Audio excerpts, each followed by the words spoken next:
Então Netanyahu diz o seguinte: instruiremos as forças de defesa de Israel a atingir os objetivos da guerra, os 3 objetivos. No início da reunião do gabinete realizada hoje, segunda-feira, que, entre outras coisas, trata da demissão do assessor jurídico do governo, Galil Beharav, e da incitação ao assassinato, vamos ver aqui, ó, e da segurança em torno do primeiro-ministro. Netanyahu declarou: ainda essa semana convocarei o gabinete para instruir a IDF sobre como atingir os 3 objetivos da guerra que estabelecemos. Na noite de Tisha B'Av, estamos no meio de uma guerra, disse ele, poderosa, na qual alcançamos conquistas históricas grandiosas. Por que não? Estávamos divididos, porque nos mantivemos unidos e lutamos juntos, disse o primeiro-ministro. Precisamos continuar unidos e lutar juntos para alcançar os objetivos de guerra que estabelecemos, todos eles: a derrota do inimigo, a libertação dos nossos reféns e a promessa de que Gaza não representará mais uma ameaça a Israel. Posteriormente, o primeiro-ministro esclareceu ainda: esta semana convocarei o gabinete para orientar as forças de defesa de Israel sobre como atingir esses 3 objetivos. Todos eles, sem exceção, ao mesmo tempo, continuamos a construir o nosso país. E os objetivos da guerra, né? Derrotar o inimigo, libertar os reféns e garantir que Gaza não represente mais uma ameaça. Então, a guerra não para, Israel tomou a decisão e nessa linha Donald Trump manifestou apoio a Israel, né? Deixa eu pegar aqui a fala de Trump, que é importante justamente para corroborar com isso. Trump diz o seguinte: ele abordou a situação humanitária da faixa de Gaza na noite passada e negou que tenha sido genocídio. Não acho que seja genocídio, disse ele, em resposta a uma pergunta que foi feita por um jornalista. Vejam, eles estão em guerra. Coisas terríveis aconteceram no dia 7 de outubro. Foi um dos eventos mais terríveis que já vi na minha vida. Coloca Trump aí, ó. Continuando seus comentários, Trump enfatizou o compromisso dos Estados Unidos com a ajuda humanitária em Gaza. Queremos que as pessoas comam e somos o único país que realmente faz isso. Estamos investindo dinheiro para que as pessoas possam comer. Queremos que Israel garanta que eles comam. Ele disse: não queremos que as pessoas sejam deixadas no inferno e há coisas ruins acontecendo, né? Então, vai continuar a guerra lá até que o Hamas seja destruído. E aí, nessa linha, o Hamas rejeitou o apelo dos países árabes, incluindo a Arábia Saudita e muitos outros, da Liga Árabe, inclusive, né? Para que deixe as armas e entregue a faixa de Gaza, inclusive para uma administração árabe. A resposta do Hamas foi: não deixaremos, não entregaremos as armas, não vamos devolver os reféns.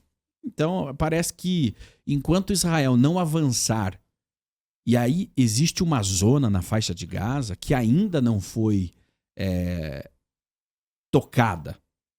Ela está intacta, a vida acontece normalmente lá dentro, porque a zona, o território em que eles estão mantendo os reféns. E aí, o que vai acontecer com esse território nos próximos dias?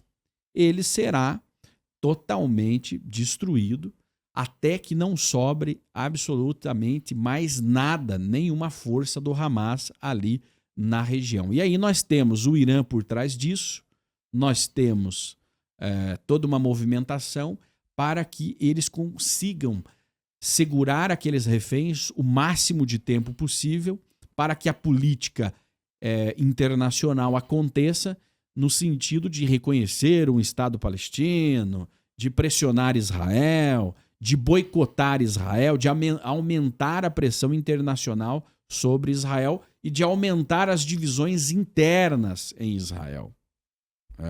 Inclusive, tem uma mãe, olha só, gente, tem uma mãe de um refém que foi morto. Olha as opiniões dentro de Israel. Iris Haim, a mãe do refém morto Yotam Haim, sugeriu em uma postagem nas redes sociais no domingo que Israel deveria se render ao Hamas e encerrar a guerra para libertar os reféns restantes em Gaza. Nós nos rendemos ao Hamas por 20 anos, demos cada vez mais e agora precisamos libertar aqueles que ainda podem ser libertados, escreveu Rain no Facebook após a recente divulgação do vídeo de propaganda mostrando 2 reféns israelenses, Ron Braslavski e Evitar David, quase morrendo de fome. Para mim e para minha família é tarde demais, disse ela. Yotam não vai voltar.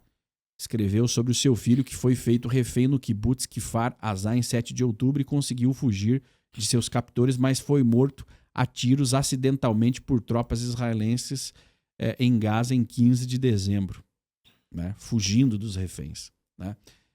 Render-se, estou disposto a me render em troca dos reféns, em troca da última honra que resta diante de famílias como a minha, que ainda tem esperança. Ou seja, lá em Israel existe essa outra parcela da sociedade que é a família.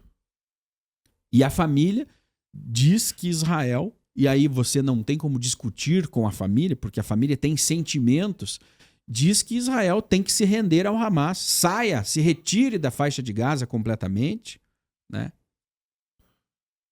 Desista da guerra para receber os reféns de volta. Agora, do jeito que as coisas estão, nem que se Israel se retirasse, Israel sabe muito bem disso, né? Porque se fosse algo real, Israel retirando as suas tropas, receber os reféns de volta, isso já teria acontecido há muito tempo. Israel sabe que mesmo retirando cada homem da faixa de Gaza, não terá os reféns de volta, porque é a única forma do Hamas continuar existindo lá dentro de Gaza.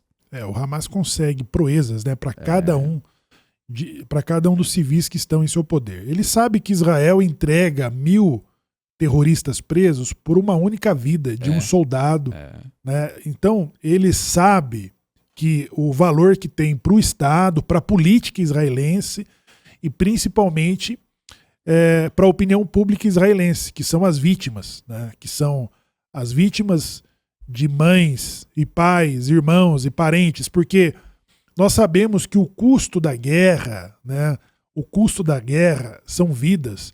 Mas quando se sabe que o custo da guerra está ali penhorado, a vida do teu filho, da tua filha, do teu irmão, do teu parente, da pessoa que você sabe que ela está viva, mantida refém, né, com requinte de crueldade, ninguém quer pagar essa conta. Ninguém quer pagar essa conta. Então, essa é uma arma poderosa que o Hamas mantém. É um modus operandi que eles têm há décadas, né, de manter reféns civis dentro dos seus cativeiros e, ao mesmo tempo, ele consegue ganhar tempo com a comunidade internacional, reproduzir. E, por outro lado, essa é uma informação de que cada vez mais as forças da IDF estão chegando próximo a eles. A IDF já não tem mais o que fazer. O comandante-chefe, o chefe do Estado-Maior, que é o comandante das Forças Armadas de Israel, já emitiu, inclusive, um ultimato aos ministros que definam o que é que a IDF vai fazer, porque ela não tem mais o que fazer. Ela chegou num ponto que, se ela for para frente, os reféns vão morrer. Vão morrer. E aí é o seguinte, é o custo. O que Israel vai escolher? Ficar nisso indefinidamente? Refém, porque hoje o Israel está refém do Hamas, ainda está refém do Hamas, não pode encerrar uma guerra que todo mundo quer que encerre. Então, Israel avança, morrem os reféns. Qual ministro, qual político vai querer ter os supostos 20 reféns que ainda estão vivos na sua conta lá? Essa propaganda do Hamas, ela vai para a conta de Netanyahu. Né? Ela está indo para a conta de Netanyahu como capital político, como capital humano. Né? Vai para sua biografia. Agora, o Hamas, né, Israel se render ao Hamas, isso significa de que mais civis israelenses serão reféns, serão presos, serão mortos, serão levados do que pior, pessoal. E nós ouvimos um relato de um dos pais, né, que teve sua filha capturada. Ele falou: eu preferiria que minha filha tivesse ter sido morta com os outros lá no festival. Que eles tivessem matado a minha filha do que levado ela viva. Então a tortura, para quem teve o próprio sangue levado no cativeiro, ele é uma dor imensa, né, que essas famílias todas são mantidas reféns juntos, né? Então, Israel se render, como a opinião da mãe que perdeu o filho e está assistindo esses outros jovens sendo expostos pela propaganda terrorista do Hamas, é de se rendam Israel, se rendam, entregam-se ao Hamas, entregue a faixa de Gaza que eles querem, entregue mais o que eles pedirem, mas daqui algumas semanas eles voltarão a um ataque dobrado do que foi 7 de outubro, com o maior número de reféns para dentro do seu cativeiro, com apoio internacional. Porque agora aprenderam como fazer, né? Aprenderam que levar reféns dá uma vantagem a eles imensa. Veja, são 2 anos de guerra. Como nós dizemos, o Irã foram 12 dias e o Irã já estava ajoelhado pedindo, pelo amor de Deus, parem. O Hezbollah, meses. O Hezbollah, em 3 meses, no sul do Líbano, já estavam implorando parem, antes que Israel avançasse de uma vez por todas. Na Síria também, os americanos precisaram, né, frear Israel ali, porque ia inclusive acabar com esse regime atual aí, terrorista, que está ali na Síria. Então, mas aí você tem reféns, você tem vidas israelenses que importam, né? E para o Hamas valem muito mais do que a vida do próprio palestino. Para o Hamas, as vidas israelenses valem mais. Eles trocam um israelense por 1.000 palestinos, né? 1.000 terroristas. Por 1.000 terroristas. E é mais ou menos assim. Então, gente, estamos vivendo esses momentos. E, Shemuel, eu não vou ficar surpreso se decidirem avançar. Houve já uma discussão muito assim, pesada no gabinete de guerra, em que uma parte escolhe avançar e aceitar a perda desses 20 reféns, e a outra, de jeito nenhum, nós não podemos perder os reféns. Então, houve uma briga, houve um impasse entre os políticos e militares. Os militares chegaram ao máximo que podem chegar nesse exato momento e precisam de autorização política para seguir e terminar, ou se retirar. Porque ficar nessa situação de cerco, mas por quanto tempo? Quantos anos o Hamas pode mantê-los em situação de cerco? Israel não consegue suportar isso na opinião pública. Nas opiniões internacionais, Israel não consegue levar isso por muito mais tempo. Por enquanto, nós temos Trump que está segurando o mundo inteiro para que Israel termine de uma vez por todas o que precisa ser terminado. Agora, uma coisa é, nem os americanos, nem Israel, ninguém até agora trouxe uma solução para libertar os reféns que ainda estão vivos. Agora há o contrassenso, né? Você destacou aqui você destacou aqui o pedido, né? A proposta da Liga Árabe ao grupo terrorista Hamas. Abandonem as armas. Abandonem as armas e entreguem para nós, árabes, a administração e vai ter paz. Agora, o outro lado, você tem um agente panfletário, que é o Lula, mobilizando vários países para que reconheçam o Estado da Palestina, conseguindo, inclusive, virar a cabeça de importantes aliados que Israel tem na Europa, como a Alemanha. Né? A Alemanha chegou a fazer ameaças ao primeiro-ministro sobre suas pretensões, né, com a faixa de Gaza, com a Cisjordânia. Então, essa manobra, essa política internacional, ela tem um contrassenso enorme sobre o que pensa e vê a Liga Árabe com a presença do Hamas no seu território, no seu bloco. Nós falamos de um bloco europeu e ninguém considera que a Liga Árabe ela tem a visão do que ela já comentou sobre o que a Europa faz com refugiados muçulmanos, né? Então, aos terroristas com comida. Então você tem aí esse contrassenso. a pressão internacional cada vez mais forte contra Israel e o tempo esgotando. Esgotando para quem? Esgotando para a liderança de Netanyahu. Ó, a fome, Shemuel, que eles estão passando, ó. Se não entrasse comida em Gaza, se não entrasse comida em Gaza, se todo mundo estivesse morrendo. Olha o barrigudo. Olha o terrorista barrigudo ali, ó.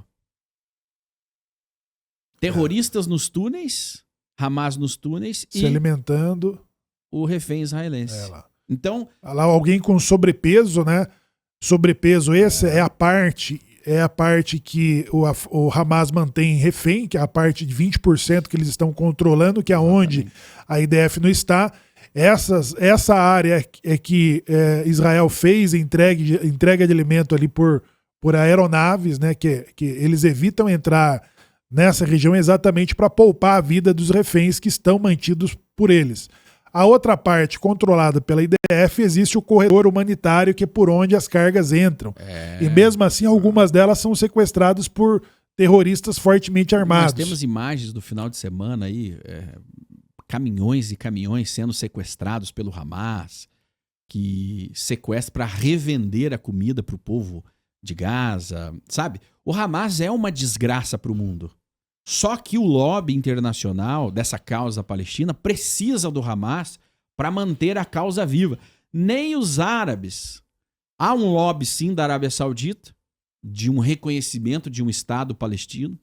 Há um lobby, junto com o francês Macron, mas eles não conseguem sustentar isso com o Hamas. Nem o Hamas, para eles, na prática, mas o lobby internacional precisa do Hamas para manter essa causa viva, né? Movimentando milhões e milhões de dólares, bilhões, né, na verdade, para ONGs, instituições, agências da ONU. Todo mundo ganha, todo mundo enriquece com isso. O patrimônio, gente, dos membros do Hamas lá no Catar é de bilhões. O patrimônio pessoal dos membros do Hamas passa da casa dos 5 bilhões. Já pensou? Chefe do Hamas, bilionário? Você olha para Gaza e fala, poxa, não tem nada. Como que eles são bilionários? Porque recebem esse dinheiro de ONGs, esse dinheiro de governos. Diz que o dinheiro da liderança do Hamas mantida no Catar, ele é maior do que os príncipes sauditas, do que os produtores de petróleo ali da Liga Árabe. Para vocês, nós temos essa reportagem e essa matéria que mostra a fortuna acumulada de fundos sociais que são destinados para a ajuda humanitária da faixa de Gaza, que chega nas mãos da autoridade palestina, e isso é repassado para os grupos terroristas, os líderes terroristas, que eles redistribuem com fornecimento de armas, com preparo de armas, né, e mantendo a própria população reféns, né, e os agentes terroristas ali atuando em nome, com a procuração deles que estão num paraíso fiscal que é o Catar, sem transitarem necessariamente nos túneis que eles fabricaram para os seus agentes, para os seus grupos terroristas andarem. Então, pedir a ajuda da ONU, né, que contribuiu com toda essa mobilização terrorista, e agora essa fome que eles usam como arma de guerra também é para tentar trazer essas instituições de volta, que ela é também uma entrada de dinheiro, é um banco. Né? Essas instituições humanitárias que atuaram junto com grupos terroristas, principalmente na faixa de Gaza e no Líbano, eles também é uma conta bancária para entrar todos esses recursos nas mãos, na mão dos grupos terroristas. Para cada saca de açúcar, para cada pallet de açúcar e de alimento, vem um pallet de armas junto com essas entregas, se não for o controle israelense sobre essas ajudas humanitárias que estão entrando por ali. Nós estamos vivendo momentos sombrios no mundo e há quem defenda o que o Hamas faz contra Israel. Vamos fazer um giro